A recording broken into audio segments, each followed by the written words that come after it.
Hi, hello, నమస్తే మిత్రమా. ఒక మంచి విషయం.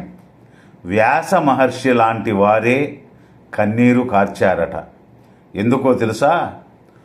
ఒకరోజు వ్యాసుడు గంగానదిలో సంధ్యావందనం చేస్తూ కన్నీళ్లు పెట్టుకుంటుంటే నారద మహాముని అక్కడకు వచ్చి, మహర్షి, వేదాలు విభజన చేశావు, భారతం రచించావు, భాగవతం కూడా రచించాలనుకుంటున్నావు, నువ్వు కంటతడి పెడుతున్నావేమిటయ్యా అని అడిగితే, నేను ద్వాపర యుగంలో పుట్టాను, దురదృష్టవంతుణ్ణి, కలియుగంలో పుట్టితే బాగుండని దానికోసం ఏడుస్తున్నానని అన్నాడట.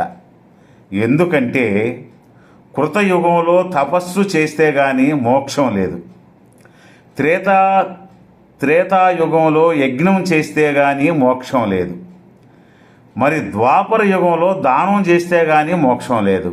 కానీ కేవలం భగవన్నామ స్మరణతో మోక్షం పొందగలిగిన అదృష్టం కలికాలంలో పుట్టిన వాళ్లకు మాత్రమే ఉందని చెప్పాడట. కాబట్టి మనల్ని కాపాడగలిగేది కేవలం భగవన్నామం ఒక్కటే మిత్రమా, వేరేమీ లేదు. ఈ కలియుగంలో పుట్టడం వ్యాస మహర్షి చెప్పినట్లు నిజంగా మన అదృష్టం మిత్రమా. అందుకే ప్రతి ఒక్కరూ భగవన్నామ స్మరణ తప్పకుండా చేయండి, మోక్షగతిని పొందండి.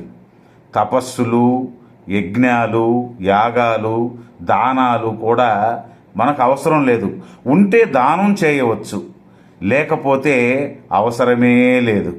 ఆ భగవన్నామస్మరణ మాత్రం మరువకు మిత్రమా. ఓం నమో భగవతే వాసుదేవాయ. ధన్యవాదాలు. రేపు మరొక మంచి వీడియోతో కలుసుకుందాం. సర్వే జన సుఖినో భవంతు. జై హింద్.